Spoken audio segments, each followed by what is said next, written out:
Meus irmãos, a graça e a paz do Senhor. Amém.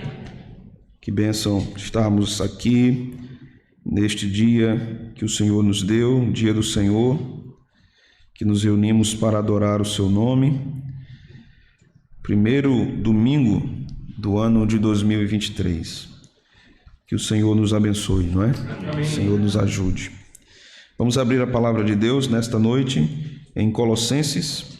Começamos na semana que passou a série de exposições nesse livro do Novo Testamento e hoje nós vamos continuar capítulo 1, versículo 13, e vamos ler até o versículo 23.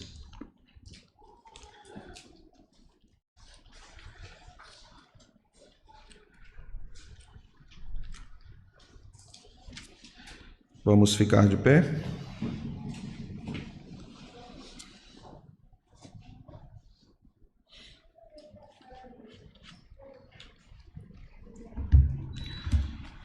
Vocês encontraram, meus irmãos? Amém. Então vamos ler. Ele nos libertou do império das trevas e nos transportou para o reino do Filho do seu amor, no qual temos a redenção, a remissão dos pecados. Este é a imagem do Deus invisível, o primogênito de toda a criação. Pois nele foram criadas todas as coisas, nos céus e na terra, as visíveis e as invisíveis, sejam tronos, sejam soberanias, quer principados, quer potestades. Tudo foi criado por meio dele e para ele. Ele é antes de todas as coisas, nele tudo subsiste. Ele é a cabeça do corpo, da igreja. Ele é o princípio, o primogênito de entre os mortos, para em todas as coisas ter a primazia. Porque aprouve a Deus que nele residisse toda a plenitude, e que, havendo feito a paz, pelo sangue da sua cruz, por meio dele reconciliasse consigo mesmo todas as coisas, quer sobre a terra, quer nos céus. E a vós outros também, que outrora éreis estranhos e inimigos no entendimento, pelas vossas obras malignas, agora, porém, vos reconciliou no corpo da sua carne, mediante a sua morte, para apresentar-vos perante ele santos, inculpáveis e irrepreensíveis, se é que permaneceis na fé, alicerçados e firmes, não vos deixando afastar da esperança do evangelho que ouvistes e que foi pregado a toda criatura debaixo do céu, e do qual eu, Paulo, me tornei ministro. Amém. Amém. Curvemos nossas cabeças, meus irmãos, e oremos ao Senhor. Pai, nós te louvamos nessa noite pelo culto. Este é o dia da feira da nossa alma e começamos este ano reunidos na tua presença, buscando ao Senhor, louvando o teu nome com nossas almas, com nossas vozes, com nosso coração. Recebe, Senhor, o nosso louvor por meio de Cristo. Te pedimos que, a partir desse momento, o Senhor fale conosco por meio da pregação da palavra. Amém. A tradição pela qual pertencemos, o Senhor afirma que a palavra pregada fielmente é a própria palavra de Deus para a igreja. Amém. Por isso, pedimos que ela penetre em nós, que ela não nos informe apenas, que ela nos forme e ela nos transforme naquilo que o Senhor deseja. Amém. Nosso alvo é seguirmos o que Paulo disse, Senhor, que nós devemos crescer à perfeita estatura da varonilidade em Cristo. Dá-nos crescimento, maturidade espiritual. Abre os nossos olhos para contemplarmos as maravilhas da Tua palavra. Abre também o nosso coração, dilata-o, Senhor, para recebermos com anseio, com desejo, com alegria. Dá-nos graça para nos apropriarmos do ensino da Escritura e para que cresçamos nesse ensino. Essa é a nossa oração no nome de Jesus. Amém. Amém. Podem sentar, meus irmãos. A Epístola aos Colossenses é um verdadeiro tratado a respeito de Cristo, da natureza de Cristo e sua obra.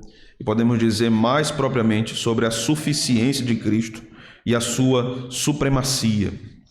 Quando nós tratamos a respeito deste assunto, devemos considerar que ele tem implicações diversas, gerais e específicas para todas as áreas da nossa vida, para a nossa igreja, para o nosso trabalho em casa, para a criação dos filhos, para o casamento, para o trabalho que nós exercemos, na nossa vocação, nosso chamado para exercermos qualquer que seja ele, seja um advogado, um professor, um médico, um administrador. Todos nós temos vocações específicas para desenvolver e aplicar os dons que recebemos da parte de Cristo.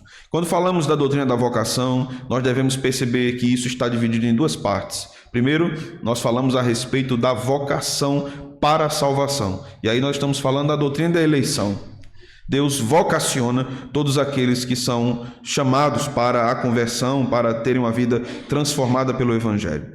Mas Deus também vocaciona, segundo Lutero, pessoas para trabalhos específicos. Deus dá a essas pessoas dons, capacidades específicas para exercer em alguma área específica de sua vida. Seja esse o serviço na igreja ou no mundo. Por isso, para a nossa tradição reformada, que afirma isso a partir das Escrituras, nós não devemos ter uma visão bipartida da vida. Tudo para nós é sagrado. Trabalharmos secularmente, como muitos dizem, é sagrado. Para nós não é secular. Para nós é sagrado. O nosso trabalho é sagrado. Nós crescemos numa cultura em que nós temos pavor das segundas-feiras. Nós queríamos que do domingo a gente chegasse na sexta e da sexta já voltasse para o sábado. Mas a Escritura nos ensina que o trabalho é um exercício de adoração e culto a Deus. Isso muda toda a nossa perspectiva de viver.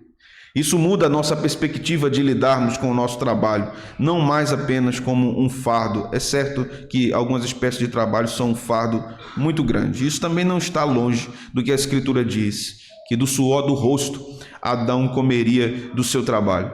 Mas a verdade que nos ensina a Escritura a respeito do mandato cultural ainda permanece, que tudo que o Senhor traz às nossas mãos para o trabalho deve ser feito para louvor de sua glória. A sua Bíblia está aberta em Colossenses, vá comigo até o capítulo 3 e veja o versículo 23.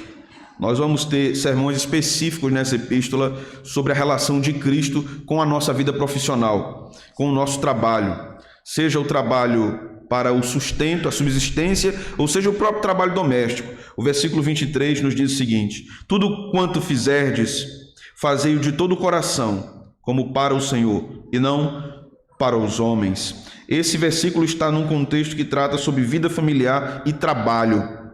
Então, tudo o que fazemos, qualquer coisa, deve ser feita para Cristo. Repito, isso muda toda a nossa perspectiva de vida. Passamos a encarar as coisas de uma forma diferenciada e mais bíblica, abalizada pelas Sagradas Escrituras. Mas o texto que nós temos diante de nós hoje nos mostra três aspectos da supremacia de Cristo. Em primeiro lugar, a supremacia de Cristo sobre a obra de salvação. Em segundo lugar, a supremacia de Cristo sobre a criação de modo geral. E em terceiro lugar, sobre a supremacia de Cristo sobre a igreja, a vida na igreja, a vida em comunidade. Portanto, deixe sua Bíblia aberta, volte seus olhos para o texto e veja o que diz o versículo 13. Ele nos libertou do império das trevas. Esta palavra aqui é muito importante para entendermos todo o restante. Ele aqui se refere ao Pai, que é mencionado no versículo 12, dando graças ao Pai. Então ele é o Pai. O Pai nos liberta do império das trevas e nos transporta para o reino do Filho do seu amor. Sabemos quem é o Filho do amor de Deus. É Cristo. Paulo usa essa mesma expressão, essa mesma ideia a respeito de Jesus em Efésios 1, quando Paulo chama Cristo de o amado. O amado do Pai, ali, especialmente naquele texto de Efésios, como também aqui em Colossenses. O texto aqui nos leva a entendermos algumas coisas. Primeiro, possivelmente uma referência à retirada de Israel do Egito, do Império Egípcio. Depois de ter vivido mais de 400 anos, Deus arranca o povo de Israel do Egito, tira-os do império da escravidão do Egito e encaminha-os para a terra prometida. Aquele foi um ato salvífico de Deus.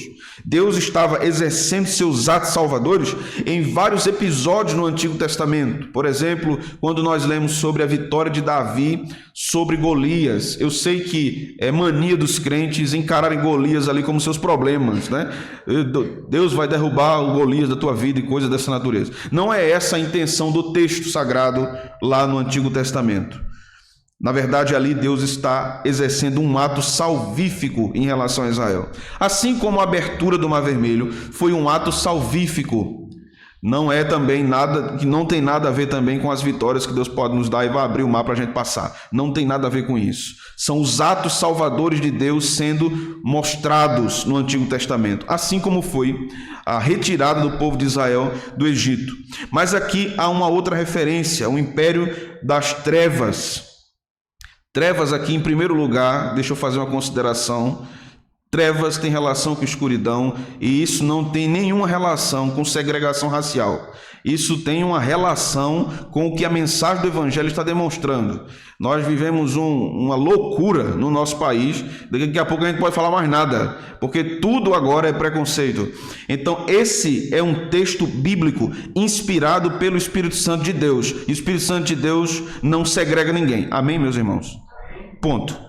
Ok, então trevas aqui tem relação com escuridão, porque na escuridão nós não temos discernimento, não sabemos onde estamos, não sabemos para onde vamos. Então o império das trevas tem um príncipe, o príncipe das trevas, que a Bíblia chama ele de Satanás, diabo. Então o texto também faz referência aqui a esse transporte daqueles cativos no império das trevas para um outro reino. Isso era comum acontecer nos tempos antigos. Aqueles que eram trazidos como despojos de guerra de outros lugares, os exércitos invadiam outro lugar, conquistavam a cidade e traziam os escravos nos seus carros, nos seus cavalos, e entravam na cidade exibindo tudo aquilo que estava sendo trazido por meio da vitória na guerra. O texto nos diz que Deus nos libertou do império das trevas. Ele nos transportou, ele nos arrancou de onde nós estávamos. Esse texto nos deixa claro e muito claro que o homem não tem liberdade para ir a Deus por si mesmo. O homem não tem livre-arbítrio. Deus o arranca do império das trevas e o leva para o seu império. Quando o Senhor encontra-se com Paulo na estrada de Damasco, Jesus não perguntou se Paulo queria o aceitar. Jesus não disse: você me aceita? Levante sua mão e venha à frente. Em nenhum momento na Escritura nós observamos isso. Pelo contrário, o que a Escritura nos ensina é uma convocação ao arrependimento. E quando há o arrependimento, é porque já houve uma obra do Espírito Santo no coração do pecador. Então é o Pai que nos tira do império das trevas por meio da obra do Filho e nos transporta para o reino do Filho do seu amor. Esse reino é repleto, completo, pleno de amor. É o reino de Cristo. O versículo 14, no entanto, nos diz: no qual temos a redenção. Neste Filho do seu amor, temos a redenção, a remissão dos pecados. Há duas palavras importantes nesse versículo. A primeira delas é redenção, a segunda é remissão. A palavra redenção aqui significa libertação, e libertação obtida por pagamento de resgate, por compra. Então isso quer dizer que nós fomos comprados, que nós pertencemos a Deus duas vezes. Primeiro, porque nós fomos criados. Segundo, que nós fomos comprados. Ele nos comprou, nos tirou do império das trevas. Quando nós nos lembramos das terríveis histórias da cultura escravagista, cultura a qual que o nosso país foi protagonista, e que felizmente a nossa tradição congregacional lutou contra. Há relatos, há atas na Igreja Fluminense, do Dr. Calley ensinando a igreja, dizendo que crentes que escravizavam pessoas seriam disciplinados, porque o ser humano foi criado à imagem e semelhança de Deus. Mas nós vivemos isso no nosso país, Homens e mulheres eram tratados como mercadorias. Eles eram examinados como se examina um objeto ou um animal para comprá-lo. E então eles eram comprados, e eles eram levados, e eles eram utilizados, e muitas vezes abusados, açoitados, mortos. A Escritura nos diz que o nosso estado também era de escravidão. O nosso estado também era de total indignidade por causa do pecado. Nós estávamos aprisionados. E o texto é muito claro. Aquele que não está no reino do Filho do seu amor, está em outro reino. Está no reino das trevas. Não tem meio termo. Ninguém está no meio. Ninguém está com um pé na igreja e outro no mundo. Ou você está com os 2 pés lá, ou está com os 2 pés cá. Não existe uma alternativa fora disso. Se não servimos a Deus, e se Deus não é o nosso Senhor, o Senhor de alguém que não tem Cristo como seu Salvador é o diabo, é Satanás. Isso é muito duro e muito difícil de ouvir, mas é o que a Escritura está nos dizendo. O reino das trevas se opõe ao reino do Filho do seu amor. A Escritura nos ensina que Satanás é o príncipe das trevas, ou príncipe deste século, ou Deus desse século, como Paulo diz nas epístolas aos Coríntios. E então nós nos perguntamos, quem governa o mundo? Quem é Senhor do mundo? Quem está como soberano sobre o mundo? Deus ou o diabo? Foi comum ouvir em vários momentos nessa pandemia que Satanás é quem tinha mandado o coronavírus. Muitos crentes me disseram, pastor, ore, porque o diabo está furioso. Ele mandou esse coronavírus. Eu disse, foi. A Escritura nos diz, irmãos, que quem mandou as pragas do Egito foi Deus. E quem tirou foi Deus também. A Escritura diz que Satanás pede permissão a Deus para agir. E Deus delimita suas ações. Satanás não é o Senhor. Então, como é que o reino de Satanás opera no mundo? Permitam-me ilustrar isso. Vocês se lembram de quando Absalão volta para o reino de seu pai, fica à porta da cidade e começa a julgar as causas, dizendo que as causas pequenas seriam julgadas ali, porque Davi estava muito ocupado com outras coisas. Então ele ficaria ali julgando as coisas menores. E então aquelas pessoas começaram a aclamar Absalão como rei. E Absalão então vai crescendo seu ego, vai se inflando quanto aquilo, e então dá o golpe no seu pai. Davi, com medo da ira do seu filho, foge. Mas a pergunta que não quer calar, de quem era o reino? Davi. O que Absalão tinha? Tinha um reino parasita. Um reino parasita só subsiste em função de um reino maior. Esse era o reino de Absalão. Ele só existia por causa do reino de seu pai. Assim é o reino de Satanás. Ele só existe por causa do reino de Deus, instalado no mundo todo.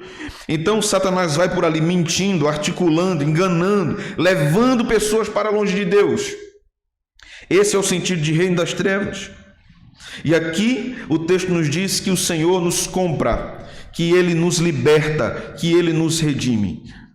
Devemos desfazer também na nossa cabeça a consciência religiosa da nossa época, do nosso país, do nosso mundo.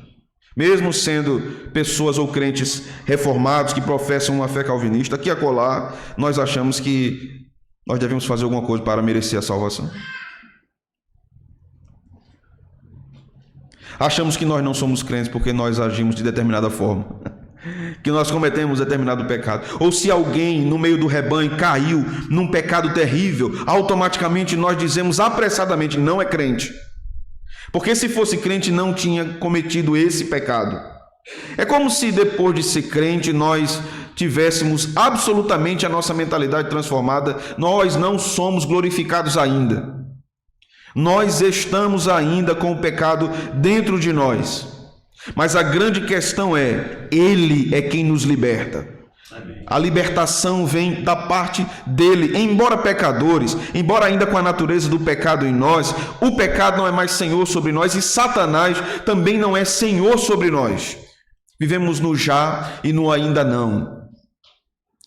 Mas o texto também diz que nós temos nele remissão. Isso quer dizer perdão. Perdão. Veja da importância da supremacia de Cristo sobre a obra de salvação. Preste bastante atenção no que eu vou lhe dizer agora, porque talvez isso seja algo muito sensível na sua vida, no seu coração, na sua mente, na sua caminhada cristã. Há crentes que têm dificuldade de receber o perdão de Deus para os seus pecados. Eles olham para a Escritura, observam o que a Escritura diz, creem no que a Escritura diz de modo intelectual, mas eles não se apropriam do perdão de Deus sobre os seus pecados. Eles vivem alimentando o seu coração de uma amargura, ou de quedas, ou de pecados passados que cometeram. Ou mesmo são acusados por familiares, por cônjuges, por amigos, por membros da comunidade, da igreja e etc. E vivem achando que os seus pecados ainda estão ali, enquanto Cristo já lhes disse que eles têm perdão, que eles devem se apropriar desse perdão. Certa vez, um grande teólogo presbiteriano norte-americano, falecido há pouco tempo, R.C. Sproul, disse o seguinte: recebeu uma jovem universitária no seu gabinete, e ela disse que tinha cometido pecados horríveis, e ela abriu seu coração para o seu pastor e disse tudo o que tinha cometido. E em lágrimas disse que não conseguia vencer a sua consciência de culpa. Há muitos crentes semelhantes a essa jovem que vivem com um sentimento de culpa.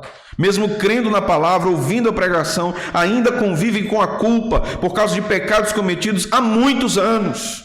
Há muitos anos. E então Sproul abriu a Escritura e leu com ela 1 João, capítulo 1. Queria que você abrisse comigo, por favor, esse texto.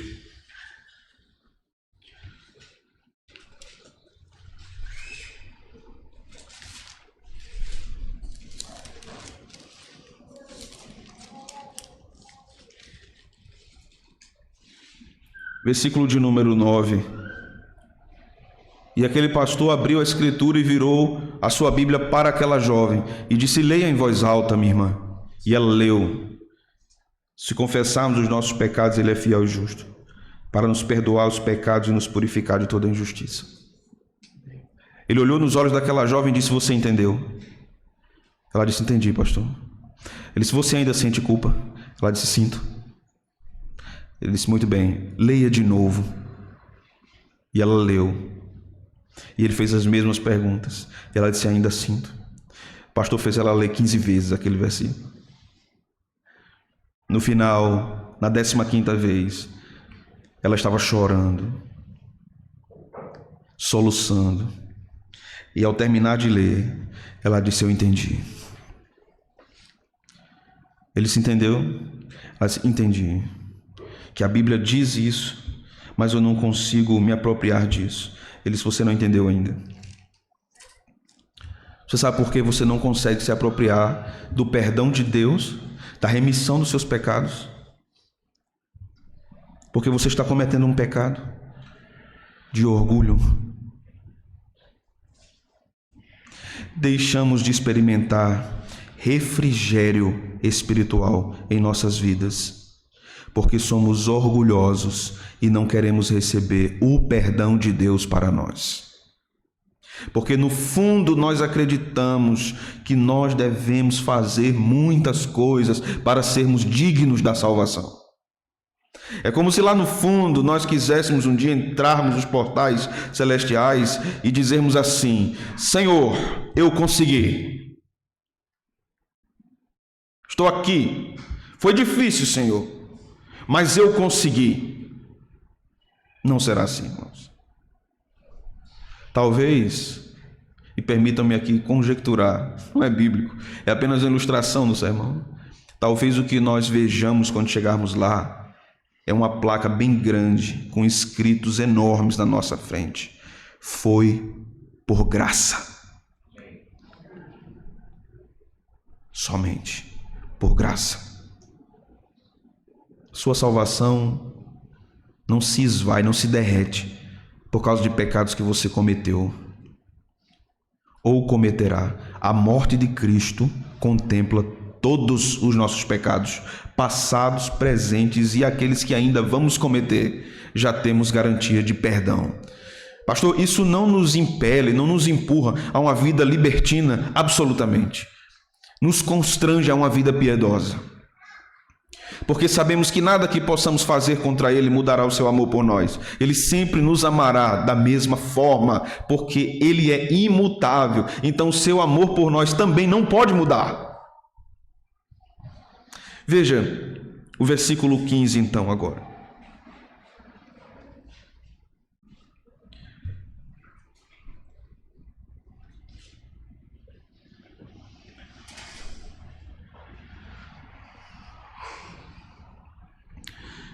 O texto diz: este é a imagem do Deus invisível, o primogênito de toda a criação. Paulo está tratando aqui de aspectos muito presentes no livro do Gênesis, porque ele está tratando da doutrina da criação. Então, quando ele diz que Cristo é a imagem do Deus invisível, esse é o fator principal porque a Escritura proíbe a construção de imagem de escultura para adoração. Veja, o povo de Israel estava no Egito, Deus tira o povo do Egito, então Deus dá a Moisés a missão de escrever o primeiro livro dos 5 livros, Gênesis. E Moisés está escrevendo Gênesis quando o povo está na peregrinação. Então o povo passa 400 anos com uma mentalidade misturada, híbrida, de monoteísmo com politeísmo. Os egípcios adoravam os animais, adoravam o rio, adoravam insetos, adoravam as rãs, adoravam os piolhos. Todas as pragas do Egito eram deuses egípcios. E Deus estava ridicularizando os egípcios, mandando as pragas e tirando as pragas. Porque Deus estava dizendo: estes não são deuses, eu sou o único Deus e governo sobre tudo, todas as criaturas. Então, quando o povo estava imerso naquela cultura egípcia e Deus o tira de lá, Deus agora está reconfigurando a mente daquele povo. E através de Moisés, Deus diz o seguinte: Deus cria todas as coisas, cria um jardim e coloca a humanidade no jardim. Certo? Adão e Eva estavam no jardim, caminhando, adorando, vivendo com Deus no jardim. Nós temos ali um templo. O Éden, o jardim no Éden, era um templo. E Adão e Eva eram sacerdotes ali. Eles deviam honrar a Deus e obedecer a Deus ali, naquele templo. A imagem de Deus não estava no jardim. A imagem de Deus estava no homem e na mulher. Diz Gênesis 1, 26. Façamos o homem conforme a nossa imagem e semelhança. Está tratando de ambos os sexos.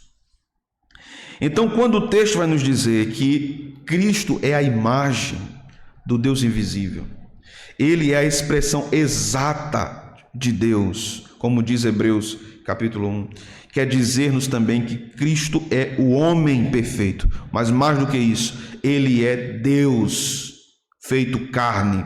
Isso vai ficar mais claro quando a gente for avançando.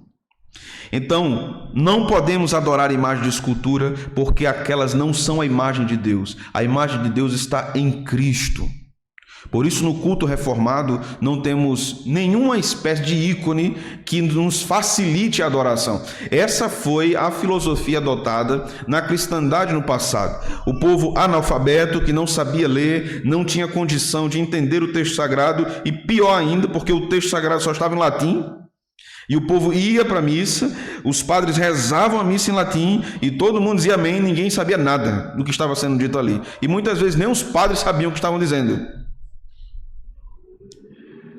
Então se fez as imagens que remetem o ser humano a uma realidade espiritual, enquanto a Bíblia proibia todo o tempo, sempre, desde o início da história do povo de Deus, porque a imagem de Deus está em Cristo. Então, na igreja reformada, você não vai encontrar imagens que sirvam de ponte, você não vai encontrar. O texto continua nos dizendo aqui que Cristo é o primogênito de toda a criação. Então nós podemos questionar: isso quer dizer que ele foi criado? Ser primogênito quer dizer que um dia ele foi criado? Se essa é a resposta, que sim, que foi criado, então Jesus não pode ser Deus, porque ele foi feito, ele foi criado. A Escritura nos diz que nem sempre o termo primogênito tem relação com um filho que veio primeiro em termos de ser gerado fisicamente ou criado.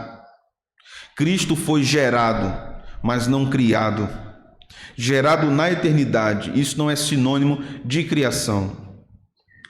A Bíblia nos diz em Êxodo 4:22, dirás a Faraó: assim diz o Senhor, Israel é meu filho, meu primogênito.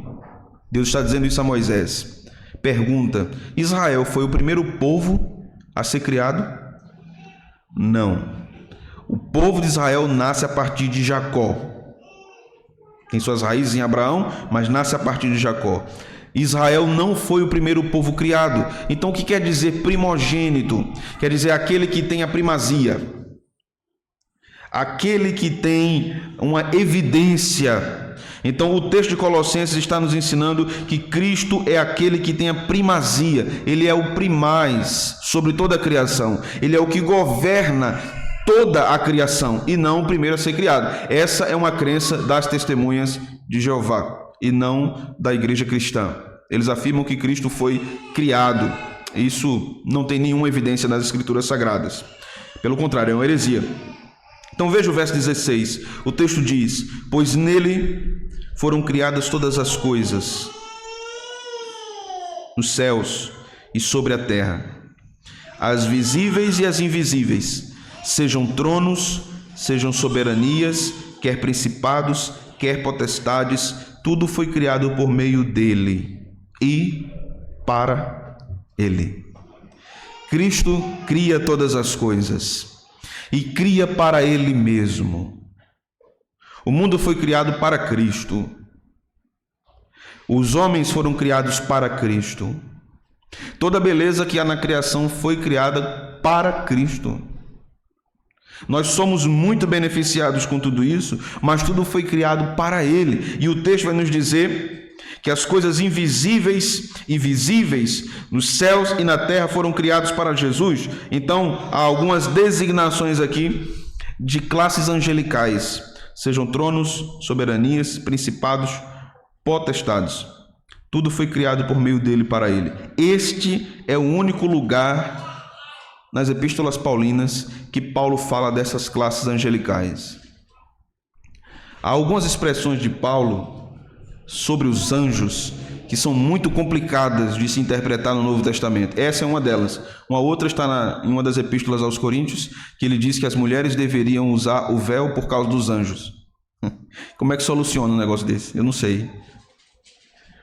É uma passagem muito difícil. Há conjecturas.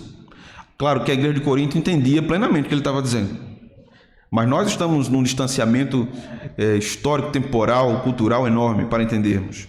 Aqui é um dos pontos que nós só devemos crer que existem essas classes angelicais, porque Paulo, inspirado pelo Espírito Santo, está nos mostrando, mas não sabemos de fato o que é que eles fazem. Tronos, aqui é claro que remete a um tipo de governo, soberanias também, principados também. Então é como se essas classes angelicais estivessem a serviço de Deus no governo do mundo, em alguma medida, servindo a Deus no mundo, seja nas causas naturais extraordinárias, como aquele anjo que matou mais de 180 mil. Então eles estão espalhados servindo a Deus no mundo.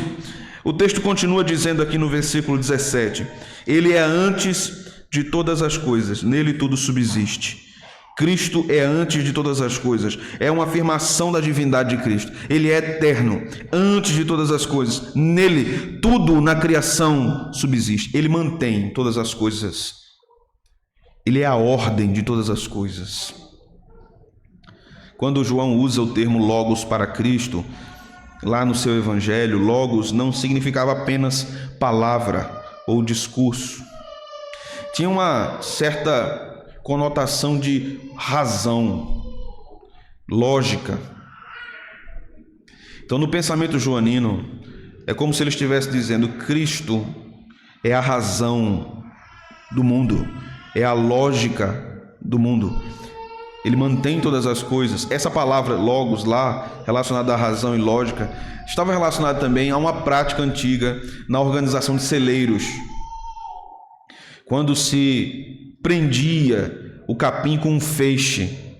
Então aquele feixe, em algumas circunstâncias, naquele período era chamado de logos. Aquele que ordenava todas as coisas. Cristo é aquele que dá ordem a todas as coisas. Sem Cristo não temos ordem.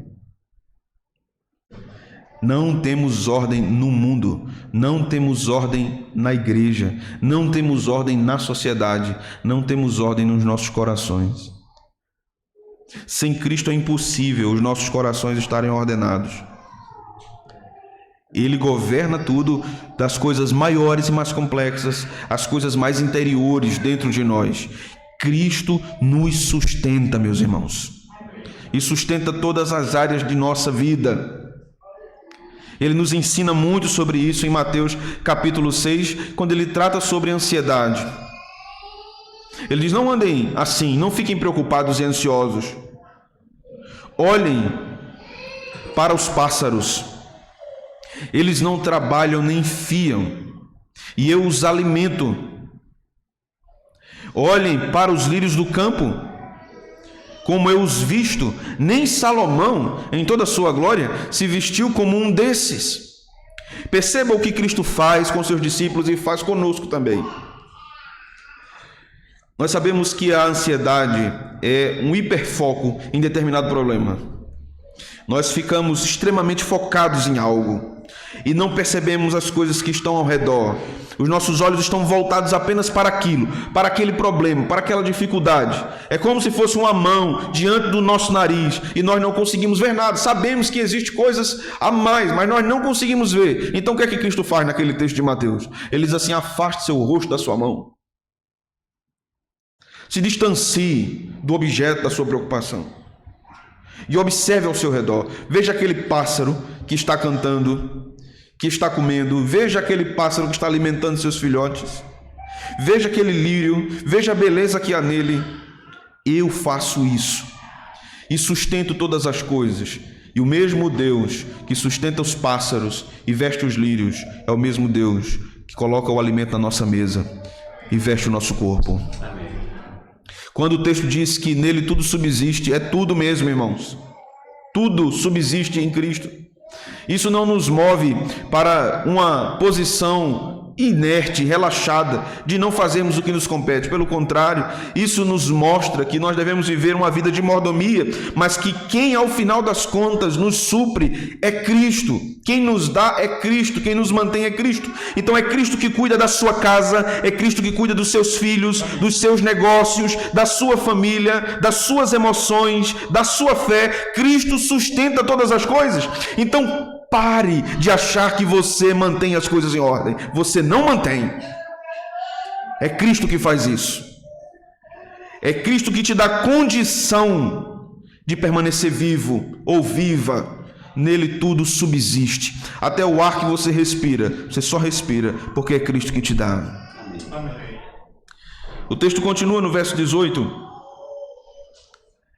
Ele é a cabeça do corpo. Agora Paulo está falando da supremacia de Cristo sobre a igreja. Ele é a cabeça do corpo, da igreja. Ele é o princípio, o primogênito de entre os mortos. A ideia de primogênito de entre os mortos se refere à sua ressurreição. A ressurreição de Cristo é diferente das ressurreições temporais anteriores. Nós vamos perceber, por exemplo, que Jesus ressuscita Lázaro, mas a ressurreição de Lázaro era uma ressurreição temporal. Lembramos do Antigo Testamento de um profeta que ressuscita uma criança. Aquela é uma ressurreição temporal. Aquele homem que caiu depois de um sermão de não sei quanto tempo de Paulo, né? O sermão estava tão bom que ele dormiu. Caiu lá de cima, morreu. E Paulo foi lá e ele ressuscitou. Era uma ressurreição temporal. Jesus é o primogênito dos mortos por causa da sua ressurreição gloriosa. Então isso quer dizer que ele é o primeiro de uma série de ressurreições que aconteceria da mesma forma, a nossa ressurreição em glória. Então por isso ele é o primogênito de entre os mortos, ele é o princípio, para em todas as coisas ter a primazia. Como isso é desafiador. Cristo tem a primazia na sua vida? Cristo tem a primazia no seu dia? Cristo tem a primazia na sua família? Cristo tem a primazia no seu casamento? O maior problema dos nossos casamentos é que Cristo não está no centro dele. As outras coisas são consequências. Quando Cristo é destronado da vida familiar, tudo fica fora do lugar, porque ele não está tendo a primazia. Quando Cristo não é a primazia na sua vida, tudo vai estar fora do lugar. Cristo é a primazia do domingo para você, no dia do Senhor. Ele é importante para você vir à casa do Senhor cultuá-lo. Ele tem a primazia. Pode dizer, mas eu posso fazer isso em casa. Mas o grande problema, servo de Deus, serva de Deus, é que ele disse assim: venha se juntar com o povo. Foi ele, né? Quem disse. E se ele disse, cabe a nós o quê? Obedecermos. Sabemos que existem situações específicas que nós não podemos subir à casa de Deus, obras de necessidade, de misericórdia, mas no geral, Cristo é a primazia do dia do Senhor para nós. É a primazia na nossa família. Ou nós costumeiramente ainda deixamos as crianças dormir mais e não vir para a escola dominical porque o bichinho estava tão bonitinho dormindo. Cristo é mais importante. Acorde, meu filho, para a escola dominical. Eu estou com sono, pai. Vai com sono. Vai com sono. Não vai para a escola, não escova o dente antes de dormir, não come, apulso, mas come. Não vai para a igreja. Adorar Cristo. Cristo é o primaz na nossa vida. Ele tem o lugar mais importante. A coisa que mais deveria nos incomodar durante um dia não é porque não deu tempo da gente almoçar. Deveria ser porque a gente não orou ainda. Porque a gente não ouviu a sua palavra ainda. Isso deveria tirar nossa paciência. Já viu um caba chato de fome? Pronto, sou eu fico. Se eu tiver com fome, agora com fome, eu disse, misericórdia, eu não consigo nem ver um sinal vermelho na minha frente. Mas a gente deveria ficar assim, porque não oramos e porque não lemos a Escritura. Porque não adoramos em casa com a nossa família. Porque naquela semana existiram tantas coisas, surgiram tantas coisas que nós não conseguimos chegar a um culto de oração, a um culto de doutrina. Isso deveria nos incomodar demais, porque Cristo deve ocupar o primeiro lugar. Se Cristo não estiver nesse lugar, ele não está em lugar nenhum. Veja o verso 19. Porque aprouve a Deus que nele residisse toda a plenitude aqui é da divindade, e que havendo feito a paz pelo sangue da sua cruz, por meio dele reconciliasse consigo mesmo todas as coisas, quer sobre a terra, quer sobre os céus. A obra da salvação, irmãos, ela não se dirige apenas aos seres humanos. Vimos isso na última quinta, que a obra de regeneração de Deus no mundo começa com a igreja, mas abrange todo o cosmos.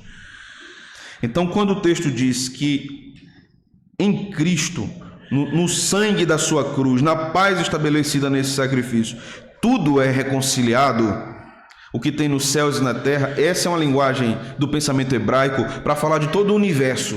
Não existe a palavra universo no contexto hebraico. Então, a fórmula era sempre céus e terra, como começa em Gênesis 1. Céus e terra. E termina-se a Bíblia assim também, novos céus e nova terra. Está falando de todo o universo. Então o texto está dizendo aqui que Cristo reconcilia com ele todas as coisas. Então, verdadeiramente, como nós cantamos, não há nada no universo que não pertença a ele.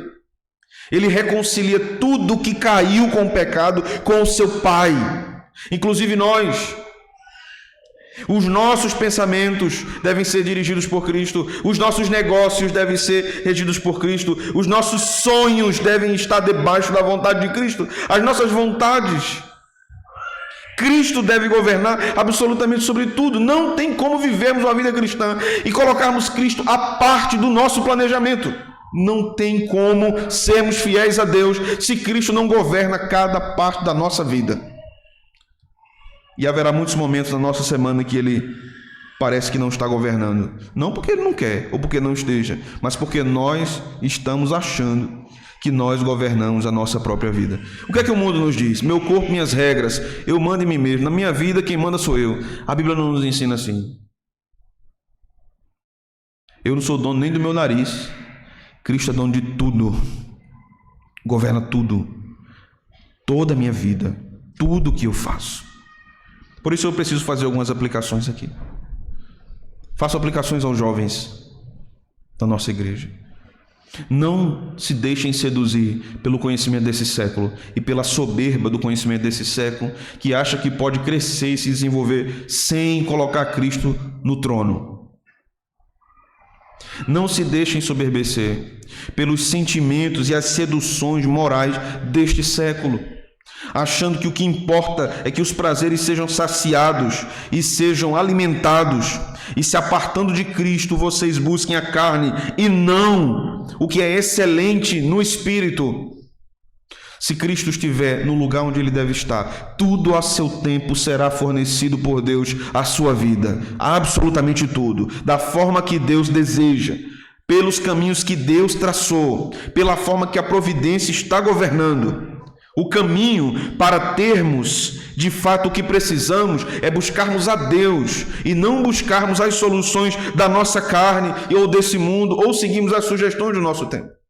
Jovens, tenham cuidado com as orientações que vocês têm recebido, sejam de professores universitários, sejam de blogueiros, sejam de influencers, sejam de youtubers, tudo que está na nossa cultura, enchendo a cabeça dos jovens. O que deve encher sua cabeça é Cristo. Amém. Seu coração, a sua mente. Sim, você pode estudar, sim, você pode aprofundar o seu conhecimento, sim, você pode fazer uma pós-graduação, um mestrado, um doutorado, um pós-doutorado, você pode ir para um outro país estudar. Vá, mas com Cristo reinando sobre o seu coração. Não abandone Cristo. Não abandone Cristo por causa dos seus sonhos. Não abandone Cristo por causa das suas vontades. Não abandone Cristo por causa dos seus problemas.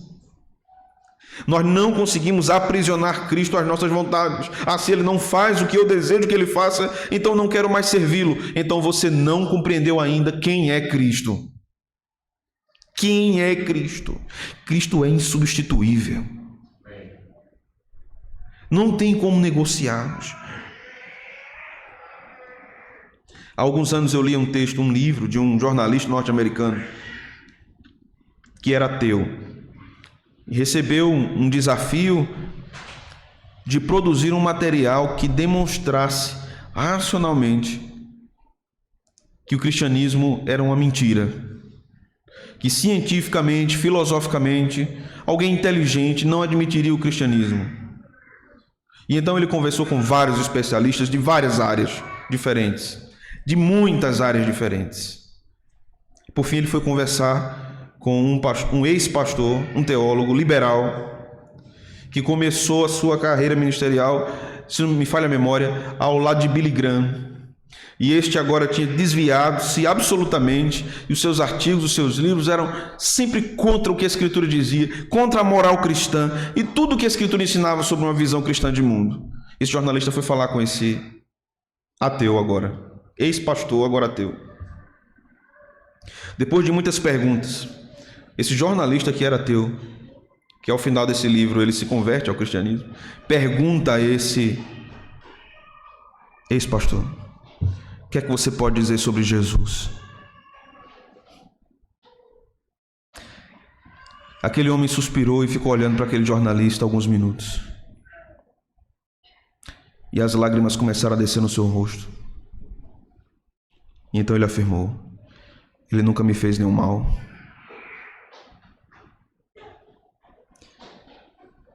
Cristo é incomparável. Ele é insubstituível. Ele é belo. Ele é bom. Ele é justo. Então o jornalista perguntou a ele: então você crê em Cristo? Ele disse: com a maior convicção da minha alma. O que acontecia na vida desse homem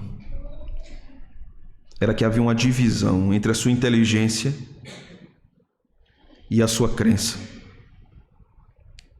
Não havia de fato fé verdadeira, mas havia uma crença verdadeira. É possível alguém crer no que é correto, no que é bíblico, e mesmo assim não ter fé verdadeira. Era este o caso. Ele sabia descrever e até se comovia com verdades a respeito de Cristo, mas ele não vivia para Cristo.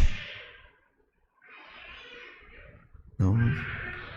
Cristo é o maior tesouro que nós possuímos.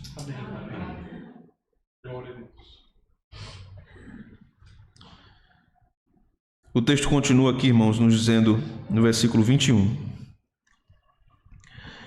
e a vós outros também, que outrora eres estranhos e inimigos no entendimento, pelas vossas obras malignas, agora, porém, vos reconciliou no corpo de sua carne, mediante a sua morte, para apresentar-vos perante ele santos, inculpáveis e irrepreensíveis. A morte de Cristo promove reconciliação, não apenas dos homens com Deus, mas de um ser humano para com o outro. Na igreja de Deus, não temos divisão entre negros e brancos, pobres e ricos, instruídos e analfabetos. Não há essa divisão no nosso meio. Não temos castas. Não temos preferências de raça. O Evangelho alcança pessoas de toda tribo, povo e nação. E esses são o povo de Deus. Numa igreja, é muito comum um doutor em alguma área científica escutar aconselhamento de uma irmã que não sabe ler. A igreja é assim. Ela não sabe ler, mas ela conhece Cristo, conhece o Evangelho, conhece a graça, sabe quem é o Espírito Santo. No povo de Deus, é muito comum um rico ajudar um pobre, porque ele sabe que se Deus lhe deu riqueza, é para cuidar de outros também. No povo de Deus, nós não temos divisões injustificadas em uma congregação. Tiago fala sobre isso na sua epístola. Nós não honramos pessoas que no mundo têm mais honra. No povo de Deus, na igreja de Deus, pode entrar por essa porta um prefeito, um governador, um presidente, um rei. Desse púlpito só é pregada a palavra de Deus, irmãos. E eles vão entrar e sentar, e vão ser apresentados como visitante comum, e não vão sentar no púlpito. Amém, meus irmãos? Não vão. A igreja de Deus é a sociedade que Deus estabeleceu na sua palavra. O modelo de sociedade está na igreja. O problema é quando a igreja abandona esse modelo, né? Quando a igreja abandona esse modelo. Então aqui a reconciliação, o sacrifício de Cristo nos reconcilia. Há alguém que você precisa reconciliar-se? Vamos a questões práticas. Alguns crentes dizem assim: quando Deus tocar no meu coração, está tocando agora. Quando Deus falar comigo, eu vou. Está falando agora. Vá. Mas quando eu sentir lá dentro mesmo assim, quando Deus arrancar de dentro de mim, então eu vou perdoar e eu vou me reconciliar. Não, não, não. Um crente não anda pelo que ele sente, ele anda pelas verdades reveladas no Evangelho. Um irmão pode fazer uma raiva muito grande ao outro numa igreja, viu? Agora grande. Uma raiva grande. Mas o Evangelho diz assim: vá lá, é seu irmão. Vá lá falar com ele. Na igreja tem gente legal, tem gente que não é legal. Tem gente que ri, tem gente que não ri, né?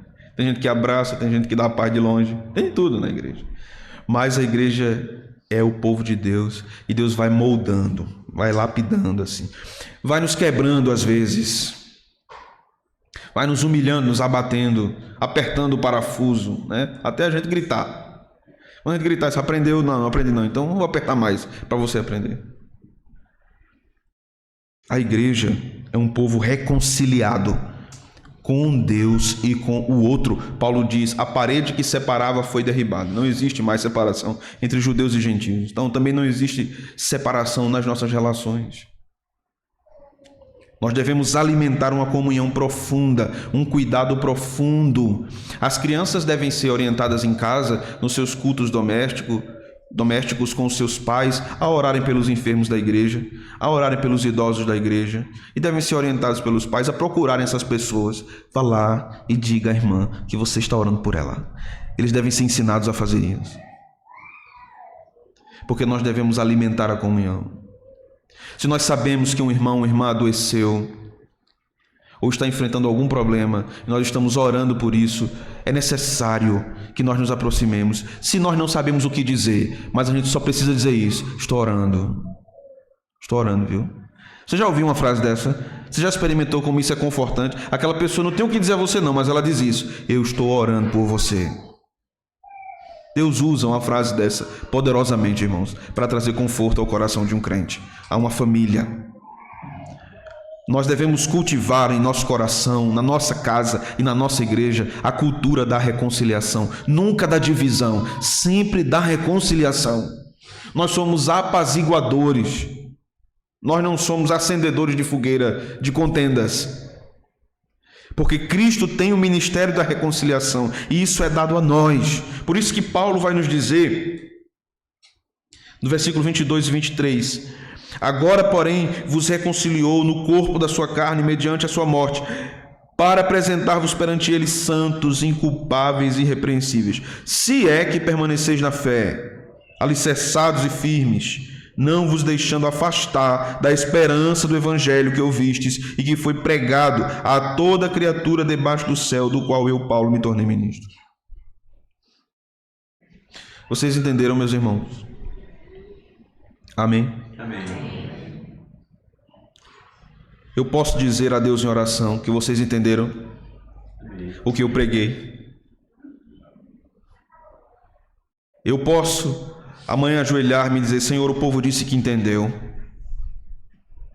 E se o povo entendeu, vão fazer. Porque o conhecimento traz um peso de responsabilidade sobre nós muito grande. Se você está numa pista e você passa e vê na via oposta um assalto acontecendo e você vê carros vindo lá na frente, o que é que você deve fazer? Avisar, né? Cortar a luz, alguma coisa. Porque você tem a responsabilidade moral de advertir aquela pessoa contra o perigo. Quando nós conhecemos mais a palavra de Deus, nós temos mais responsabilidade. E quando nós não atendemos a essa responsabilidade, maior é o peso da disciplina de Deus sobre o seu povo. Porque Deus ensina ao seu povo. É assim, sempre foi. Deus levantava um profeta e o profeta falava. Então o profeta dizia: arrependam-se. Se vocês se arrependerem, Deus vai abençoar. Essa era a primeira palavra. Se o povo se arrependesse, joia, Deus abençoava, tranquilo. Se o meu povo, que se chama pelo meu nome, se humilhar e orar e me buscar e se converter dos seus maus caminhos, eu ouvirei do céu, perdoarei os seus pecados e sararei a sua terra. Se o povo não atendesse a Deus, Deus dava outra advertência e fazia uma ameaça. Se o povo não atendesse a ameaça, Deus enviava um castigo. É melhor ouvir logo. É melhor ouvir logo e obedecer. Que amanhã muita coisa mude na sua rotina. Que amanhã muita coisa mude no seu trabalho, se você não tiver de férias. E mude também nas suas férias, se você tiver de férias. Cristo é a primeira pessoa que você tem que falar quando abrir os olhos. A primeira. Porque Ele é primaz, supremo. Não existe uma pessoa mais digna da nossa atenção do que Cristo. Agora deixe-me fazer a minha aplicação final. Com amor, viu? Com coração. O culto é uma convocação de Cristo para nós. Não é assim, meus irmãos? Sim? O culto é um diálogo entre Deus e o seu povo, não é assim? Deus fala, o seu povo responde. O nosso culto começa de 18 horas. Deus começa falando conosco. Amém, meus irmãos? E nós precisamos estar aqui para ouvir Ele falar no começo, não é? Nós não podemos deixar Deus falando sozinho. Nós precisamos ouvi-lo. Queremos ouvi-lo. E Ele quer falar conosco. Ou coisa ruim, você falar com a pessoa, ela está no celular. Aí depois ela diz: como é? Então, dá um casco assim, toma. É o que a gente sabe o quê? E quando o outro é mais esperto do que esse, né? Eu falei o quê? Não, você falou que... Não. Estejamos prontos para ouvir a Deus. Amém. A partir de domingo, nós começamos o culto 18 horas em ponto, sem nenhum atraso. Amém, meus irmãos? Amém. Porque Deus fala com o seu povo. E nós precisamos ouvi-lo. A pessoa mais importante no culto é Cristo. É Deus. Ele é o mais honrado, Ele é o mais importante. Ele é que não pode ficar esperando, né? Ele é que não pode ficar esperando. No horário começaremos, porque Deus deve ser honrado em todas as nossas ações no culto. Bendito seja o nome do Senhor por isso. Amém. Vou fazer o coração para vocês assim.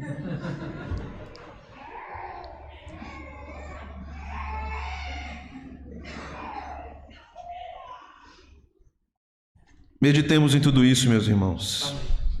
Salmo 19, verso 14 nos diz: as palavras dos meus lábios e o meditar do meu coração sejam agradáveis à tua presença, Senhor, rocha minha e redentor meu. Que o Senhor nos abençoe. Amém. Vamos fazer uma oração e depois nós vamos para o ofertório.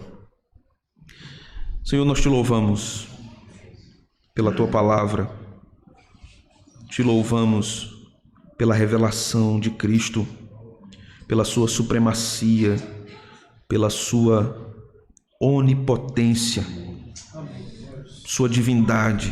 Tu governas sobre tudo. Nós cantamos tanto isso hoje, Senhor. Que momento maravilhoso de erguermos as nossas vozes e exaltarmos a tua majestade, a tua dignidade. Tu és supremo. Bendito seja o teu nome para todos sempre. Como é bom podermos estar aqui reunidos em culto ao Senhor. É um pedaço do céu, é uma antecipação da glória celeste. Podermos cantar juntos ao Senhor, podermos ler a tua palavra, orarmos, suplicarmos perdão por nossos pecados, ouvirmos as exortações da Sagrada Escritura e corrigirmos os nossos atos, as nossas ações. Obrigado por teu amor que nos constrange, Senhor. Obrigado por isso. É a nossa oração no nome de Jesus. Amém. Amém. Vamos louvar ao Senhor e vamos